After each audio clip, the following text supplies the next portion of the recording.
Daar was 'n tafel gedek met die liefde van 'n ander se hand. Maar tos het my hart kom plant in haar eie heilige land. Sy was my skuld teen koue, die vrou wat my naam sou kies, die een wat sou veg dat ek nooit my pad sou verloor of verbeur nie. Maar in die stilte van die nag, as die maan deur die ruite sny, het die vraag soos klein voetspore in my binneste agtergebly. 'n gesig sonder naam, 'n bloedlyn wat ek nie kan ken nie. Die wonder oor die vrou wat my eerste asem moes voel. Ek was 'n kind van genade, maar met wortels in vreemde grond, soekend na antwoorde in elke onbekende mond. Ek het gedink ek is broos, omdat ek my storie nie klaar kon skryf nie. Die hoekom en die waarom het soos rook in my hare gevloei. Maar selfs in hierdie leemte was daar 'n groter hand wat my hou vas het, wat geweet het presies watter man hy uit my sou bou.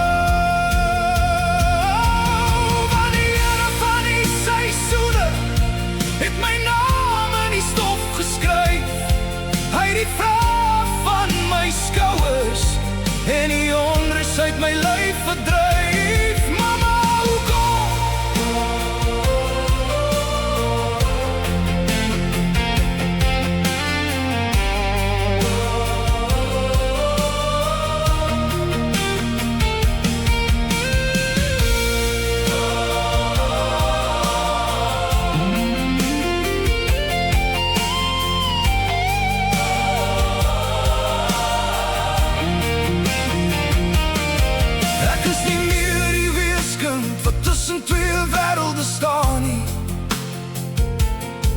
Ek is 'n seun van die koning en ek sal nie verlore gaan nie.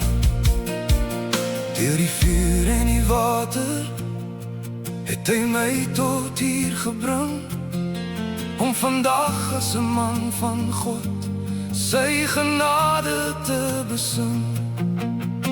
Die swaar kry was die vuur waarin my murg moes hard word, waar die seer van my verlede in sy hande moes uitstort. Hy het my geleer dat 'n man nie staan op sy eie krag of weer nie, maar op sy knieë, waar hy by God alleen leer. Die letsels aan my siel is nou die kaart van my pad. Elke merkie vertel van 'n storm wat ek saam met hom oorwin het. Kyk na my vandag nie met jammerte in jou oog nie, want ek staan sterk soos 'n kokerboom, van Namakwa-land gewortel. 4 seisoene van wonder het my dalk gevorm en gebuig, maar die 5de seisoen is die een waar my lewe van sy liefde getuig. Ek is 'n weeskind wat sy pa gevind het. Ek is 'n man van God